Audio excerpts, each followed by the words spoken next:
So it is 4:30. We'll go ahead and get the meeting up and going for the work session for the January 20th meeting. I want to appreciate and thank everybody for coming and being here. We're going to go through employee updates, and before we do that, I know we're missing a couple department heads that are here. We have, like most other areas, had quite an influx of COVID cases, and we've got a few that are out, so I'd like to encourage everybody to keep all of those individuals in your prayers. I know that we've got some that are still recovering and that are cleared from quarantine and back at work, but still not 100% healthy. So we can definitely keep everybody in your thoughts and prayers. Be much appreciated. I think there are a couple others that are just trying to avoid the larger groups and gatherings, so we don't have everybody in the room, and that's completely understandable at the same time.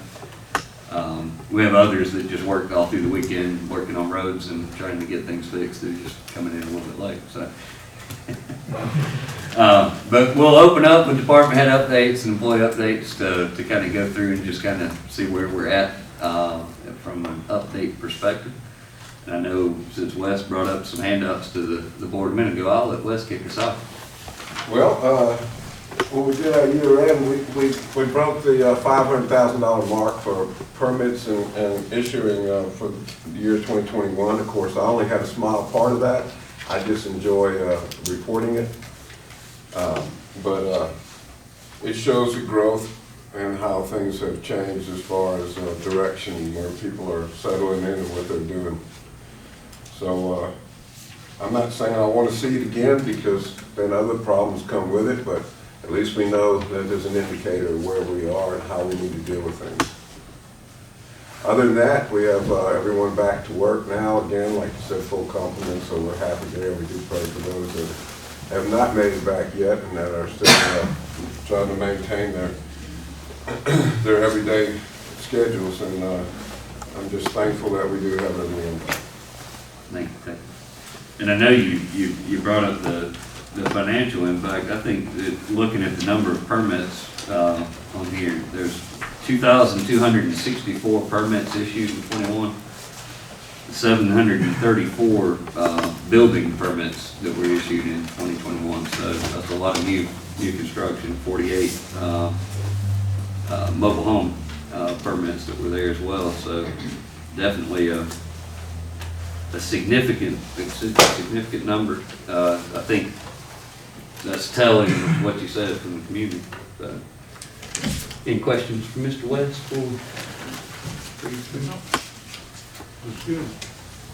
I'm trying to figure out, am I going back or straight across? But Philip's sitting there, or Justin, and we can go either way. I'll go, that's fine. My short and sweet. Okay. So y'all will see the second round of the Hazardous Waste Trust Fund reimbursement come through on the next meeting, because it came in this morning, and I finalized it with our geologist this morning. So we'll be seeing that come through. That'll be nice to get that off. It's a 220-page application, so I'll be glad to get that off my desk. But other than that, just a few RFPs that are being worked on and going out, and I'm sure Kirk can probably tell you a little bit more about the road one that's going on. And other than that, just plugging away at finding money where we can find it. So. I know I think a lot of questions came, and that's Slum's here from Public Safety. The Sheriff's Office also is included. The governor had announced that toward the end of the year about a grant for all public safety employees, $1,000 grant or $1,000 bonus that for all public safety employees that'd be coming through the state. Counties had to apply for that, and they've been really slow. I think they got blitzed with applications statewide. They've been slowly going through and approving. We're now down to the law enforcement side left to be approved, and then once that money has been received, we'll work through finance on getting it distributed. So that'll go to fire, dispatch, sheriff's office deputies, the county marshal, any law enforcement certified. So that will come through. So it'll change our numbers around a little bit next month. When we're looking at our budget report, you'll see an influx in revenue from that grant, but then you'll see an influx in the expenses to pay that out. And we're just kind of the in-between hub when that comes through. But that should be I don't know, we originally applied in early November, and we're now to the point where we've got one left out of the 6 to finish being processed, so Just the biggest one. it's been a challenge, for sure. Mr. Dean, over on the Water World? Well, we ended 21 on I think a good note. We had our bid opening for Grandview Water Plant on the 21st of December.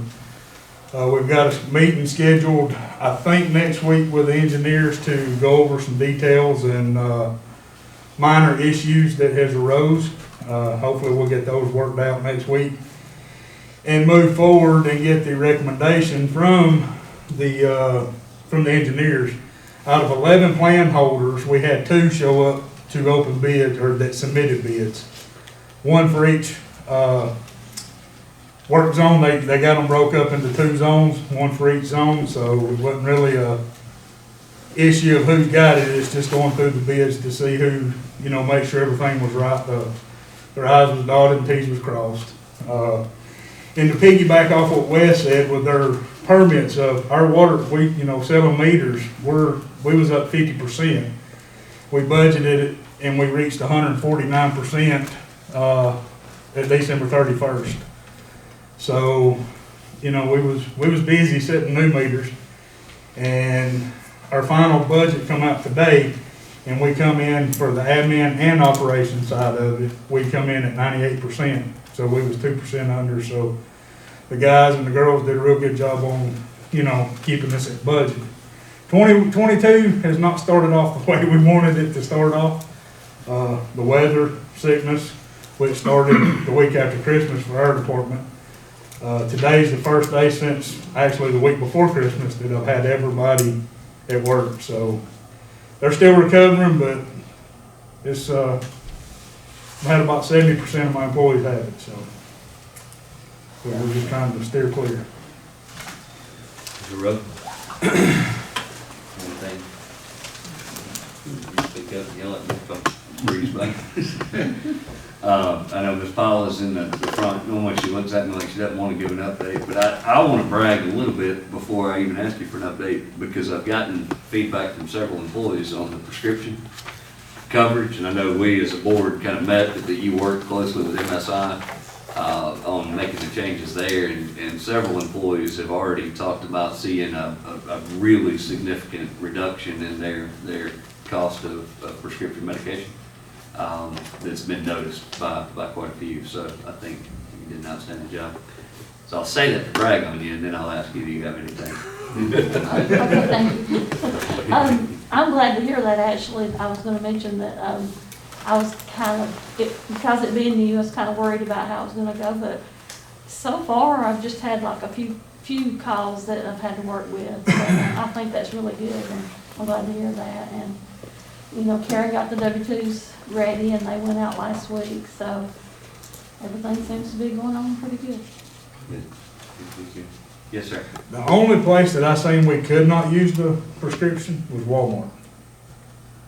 I don't know, I didn't read all of it, I may have should have, but that's the only So place. they had, and Paula sent an email out to everybody that showed preferred versus non-preferred pharmacies, and it's got to do with the national chains. It's not really dealing with anything in specific. Our new prescription coverage recommends the independent, smaller independent pharmacies, and then they have a different rate if it's at one of the other locations that's not recognized. And it's got to do with coverage and national chains and going back and forth. And that wasn't from me, that was from some of my other employees, and, I just told, I use Cobra or Eagles, and it, I did have a little hiccup, but the pharmacist was putting the number in wrong, and so once we got that figured out, it went through flawlessly. But that's what I told them, just use Eagles, Kroger, CVS, something like that, because Walmart, I don't know.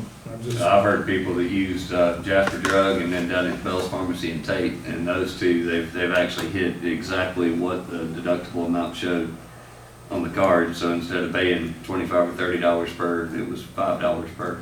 So this doesn't mean try to go to the doctor and get more medicine. It just means hopefully you save money on what you get. But Mr. Kenny? Well, I want to brag too to Paula, because I'm a diabetic and my insulin has been hard to get from the CVS and places like that. since we've got set up on the system and I've got on the email sent to them, they've been contacting me about every other day, calling, making sure my medicine's here, what I've got. They've contacted my doctor, they took everything from me. Wow, And everything, actually, I gotta go to the post office tomorrow and pick it up, it's all there waiting on me. good. So I mean, that's real good for me, especially when I have it every single day, so it worked out really good. Good. Well, for the close of the year, I know I've said this before, we've done about 1.3 million recycled material from the center for our first official year that we've run. COVID's hit all of us, it's hit me pretty hard too, and I got a short crew and a lot of people coming in. Since Christmas to today, me and my guys have pulled a lot of long night hours trying to keep caught up with the cardboard and the papers coming in from the Christmas holidays. We actually, today's the first time we've actually got to stop and breathe. We're actually caught up. We've done shipped 1 load of cardboard out this year already. Come Monday morning, I've got 2 more loads of cardboard going out for a total of 120,000 pounds just the first month of January, just in cardboard going out. And there's a load of bottles going out too for another 40,000. We're almost 200,000 pounds already this first month, just shipping out from recycling. We was doing the converge system at the center, keeping up with what we basically do every day. It's been a flop, it's not worked out, so we went to the Cobra. We started it on Tuesday of last week, and it's keeping a fine detail everything. Just from last Tuesday to a few minutes ago, we've done 4,500 bags of trash collected this last 7 days. So this thing keeps up everything to the T. And we recycle 17 mattresses and 25 tires. So from now on, I'll be able to give you a monthly report of exactly everything that we do go through there now with this new system. Good. And yeah, just keep praying for my guys, because they're out there in the weather, it's cold on us. That wind blows through there like a tunnel on them, and I've been swapping them around, keeping them warm, keeping them going, so y'all just pray for them that they stay well. Thank you. Mr. Jones? So, 2021, the rec department, we had a record number of kids playing through all of our sports that we offer, with baseball, football, and basketball. We're finishing up with rec basketball probably within the next 2 weeks. We'll have postseason tournaments. That's when all the craziness starts at the rec department, when postseason tournaments get kicked off. Along with basketball finishing up, we'll start registration for baseball. It's currently ongoing. For y'all, March the 26th is opening day at the park. It's usually a pretty big turnout. We'll have young ladies sing the national anthem, and we'll have first pitch and all that stuff. And then that'll be the only Saturday that we play games for baseball. With Bill Wood's help, we are starting an ambitious plan for PCRD. We are going to start lighting ball fields and updating our lighting for ball fields. We've already got our first advertisement in the progress this week, and we're currently trying to get bids in for the lighting of fields 2, 3, 4, 5, 6, 7, and 8, and possibly multi-purpose field where the old soccer field used to be at. That will bring us, that's huge for us, absolutely 100%. I've said it a million times, we're probably the least lit fields in North Georgia. So having access to lighted fields will be huge for us. So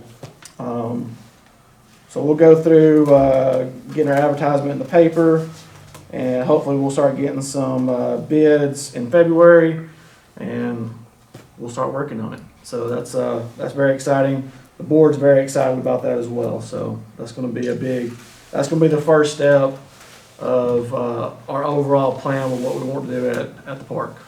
So as far as COVID goes, we've had some issues with referees getting COVID, but me and Seth have stepped up and filled those spots. So we've, unlike some other departments, we've actually been okay for the most part, knock on wood. But it's just our time when our time comes, so we'll figure it out. But I'll answer any questions anybody may have. I think pointing out that the light on the improvements at Roper Park is a SPOS project. That is one of the things that was designated in the SPOS that we're currently doing. So that money has been collecting for that project to be the first of probably several projects to go on. But it's probably the most expensive of the projects that's going to go on. So Yes, sir. It is definitely the most expensive. with the SPOS monies that we've already accumulated, we should be able to pay for almost all of it. You know, so we're sitting very good right now. I also want to say thanks to Brian. He did come in and open a warming shelter for us when the power was out everywhere. After we got it open, nobody was coming to that location. It does require bringing in additional staff to open it at the community center. And so when Sheriff Craig offered to say that he would open up his training center where he already had staff there, and we wouldn't have to have people that were off, that were coming in, plus the internet and TV and phone and everything was down at the community center because of a line that was down. So moving it out of there to another location, I think worked out better. I think over the course of the entire storm, they have one person that actually did come. He stayed for a short while and then went to another shelter that had opened up somewhere else. So I do want to say thanks for jumping out and coming in. And that, you could tell his excitement level when I called him. It was through the roof when I called him at home, and he was probably sledding with his kids. It was about as exciting when Sloan called me on Christmas Day, asking me about opening that for incident they had close to Dawsonville. So yeah, but it has to be open. It has to be open. All right, Mr. Elrod. Public safety world.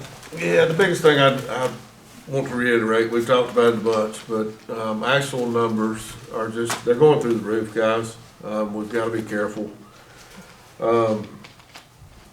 We've hit our highest as far as the 2-week total. We're over 500 now, and we've not done that throughout this whole thing. We hit 501 today. Just in the 1st of November of 21, we were at 30 for a 2-week total. So it just tells you it's been steady climbing.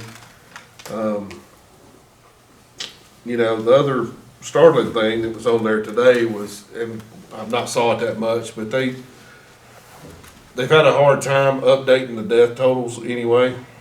But I pulled from 6 counties, including us, all the surrounding counties. And there was 2 counties that didn't have any deaths. So that kind of bothered me a little bit. Like I say, they're having a hard time with those. Those usually don't get updated immediately. So like I say, we're just gonna have to be careful, guys. We had 50 today, and where I don't truly believe these numbers at the moment, and the reason why I don't, are because originally, when this thing started, you couldn't get a home test. Well, now everybody's getting home tests. Well, most of the home tests don't have anything for you to any way of even sending it to the state to be recorded. So these numbers are kind of false. We had 71 yesterday that were reported. We had 50 today.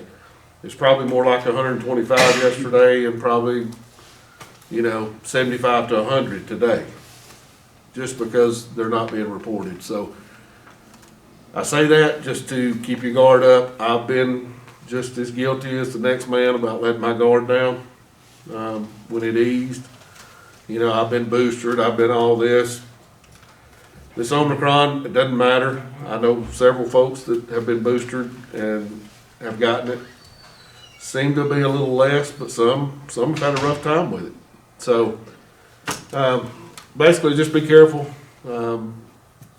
Right now, we can't let our guard down, and we have. I've been one of them that has. So that's my 2 cents, for what it's worth.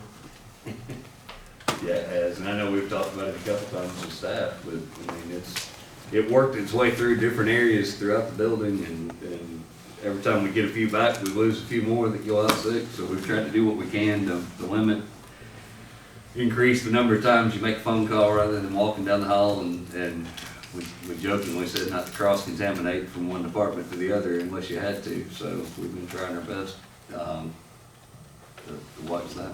But thank you for keeping up with it. Mr. Anderson, sir?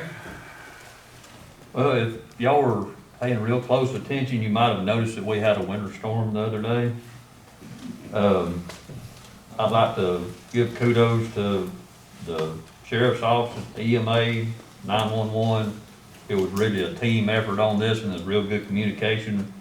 the sheriff's department was kind of a rise on the road, and they picked up chainsaws. I know Sloan's guys did too, and,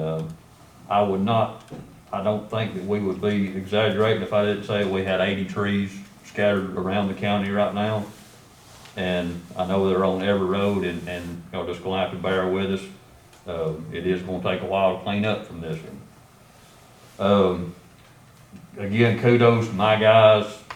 We were shorthanded going in. We had some sickness going on, and it was some of our key people too. So there's lots of people that stepped up to fill their shoes, and we had even, we even had crew guys that stepped up kind of in the crew boss positions to kind of help through the nights and cover everything that needed to be done.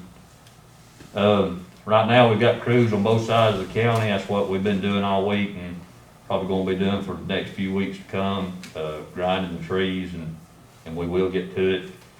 Kind of, just in case we had this weather coming in over the weekend, we did go ahead and brine. We tried to get it down before this last shower of rain to where, we could get it down and it could be a drying before, this round came in. And we just did the high elevations right now, and we'll be monitoring everything to see if any more needs to be done. On another note, we are painfully aware that there are potholes on Cobra Road. We are patching them, we are monitoring them, and the problem with it is, we patch them, it may last 2 days, it may last 2 weeks, it may last 2 months. We don't know which it's gonna be, and we can't keep somebody right there on it all the time, but we are monitoring them, and we are fixing them whenever we see them getting bad. As Justin mentioned, we do have engineers working on our RFP for Cove Road to have it repaired this summer, which I mentioned a couple meetings ago, and y'all just gonna have to bear with us. We are gonna try to get that fixed this summer, but summer is paving season, and we are looking into different ways of covering up. We may have to put a steel plate over it, so there again, you're just gonna have to bear with us. It's all we can do right now. If you do have problems with that, and I mean any problem, I do ask that you be courteous. It was during this last storm, I was fielding calls on my day off, and I took one on the pothole. I was very professional, I was very courteous, and I told the guy, I'll have somebody get back with you tomorrow.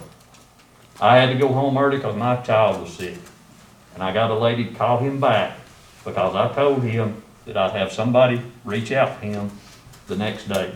And he was not professional, and he was not courteous. And I'll do him the courteous of not giving his name. Like Justin said, we are working on our RFP for our paving, and that should be advertised here in the next few days, so we can get our paving season set up for next year. Anybody got any questions? I think, just to reiterate on what you're talking about that on Cove Road, for public knowledge, paving season, the temperature has to be at a certain level before you can actually put asphalt down on the road, so it can't be repaired. You can dig it out, and we can create a big crater and hole, but it's not gonna be fixed. So that's why when we say you have to wait, is because the temperature is not, it's not that we're waiting to put it on the priority list, it's we're waiting because you can't actually do that this time of year. So unfortunately, this time of year is when it seems to have popped up, and we went through one day and it was perfectly fine, and the very next day started getting complaints, and looked at it, and it completely changed in 24 hours. So we'll have that one go. I saw you. Yeah, I'm sorry, I was reminded when Kirk was talking, it was a few months ago actually, but I think it was October, there was some CARES funding that came available, and we did apply for a couple of other grants. One of them was for road department, one of them was for the water department. We did receive a notification, I think late last week, that they will be rendering decisions right after the end of this month. on those. So for the people that are anxiously awaiting for those, I checked them this morning. They say pending committee evaluation. So I guess we're going to hit the end of the month, So hopefully we'll know something about those here soon. But I know a lot of people are anxiously awaiting those to come in too. So. Mr. Dobbs, the tax assessor's work? A lot of opportunity there. This is the return time for property owners in the state of Georgia. If you owned a property January 1st and it's where you live and you want to claim homestead, and you want it to be for this year's billing, come in and see us before April the 1st, okay? We're having a great response this year. I'm signing many applications. It's also the time of year, let us know if there's something different about your property. If we haven't been out to see it and a tree fell through something, or you built something new, or something changed, now is the time to come in and do your returns and let us know. Want to brag on our staff too, for rising to all the challenges that they've risen to this year. And I think the only way you can make things better is if you can get us 2 more months this year to operate in. I don't know that you've got the power to do that, but I thought I'd just ask. It seems like the years are going by way too fast with all the things that we've got to do. That is true. Very true. All right, well, we'll move on through. I know we've got the next item on the agenda was to talk about the presentation of the 2022 audit firm. This will be something that we'll handle in the 5:30 meeting.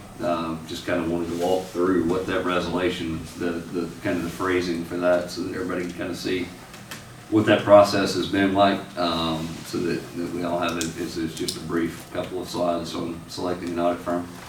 But if you look at our local act, which is what is established to create our kind of governing body as to how we function, is the law that we have to follow. It does dictate that we must change the audit firm, and it limits the number of years that one can be used. As of last year, the firm that had done our audit had actually extended beyond that. So as soon as we realized the way that happened, we immediately began the process of seeking bids for other audit firms. This is kind of a normal procedure to change every so many years. It's a new set of eyes to go through and take a look at it. So we have done that. County's previous audit firm, Bates Carter and Company, served from 2013 through 2020.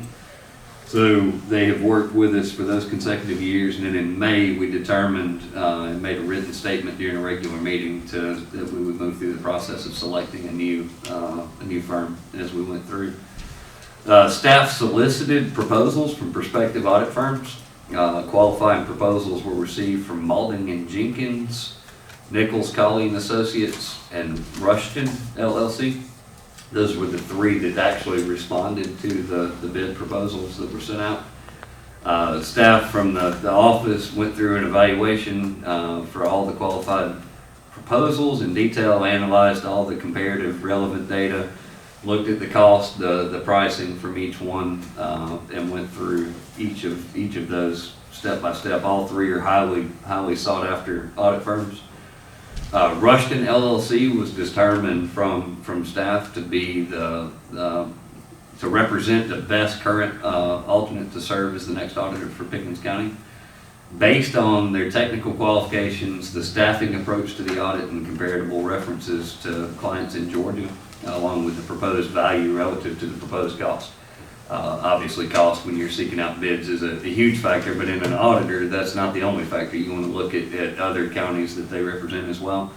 Rushton represented several counties that are almost identical in size to Pickens County. They work with several governments that are our size that are doing an outstanding job, and came highly spoken. We had staff that reached out to every reference county that they had. Each one said that the auditors were great to work with. So they have kind of went through.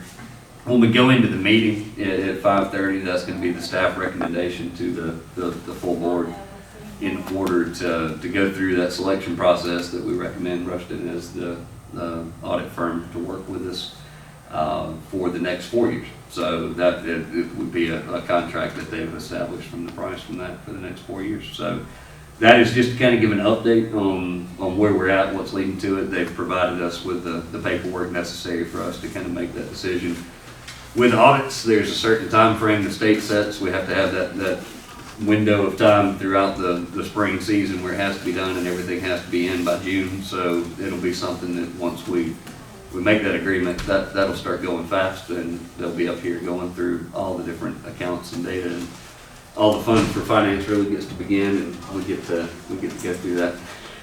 It's bad to say you're looking forward to an auditor, but I am looking forward to getting to know the new staff, the new people, and kind of getting them in here, and it's good to have a set of eyes that are making sure we're doing everything the way that we need to, and it's just transparent as possible. So that will be coming in the next couple of months. General discussion, Mr. Barnes, I don't have any additional things. I don't know if you have anything. We do have our meeting coming up at 5:30, where the agenda's been advertised. It's a pretty slate full. The first meeting in January always has a lot of appointments that have to be done, so we do have a lot of procedural things that we've got to get through from that, and a couple of different other items that'll be on there. So we do have that meeting at 5:30 coming up. And with nothing further at 5:02, I move that we adjourn. And thank y'all again for coming. Nothing further.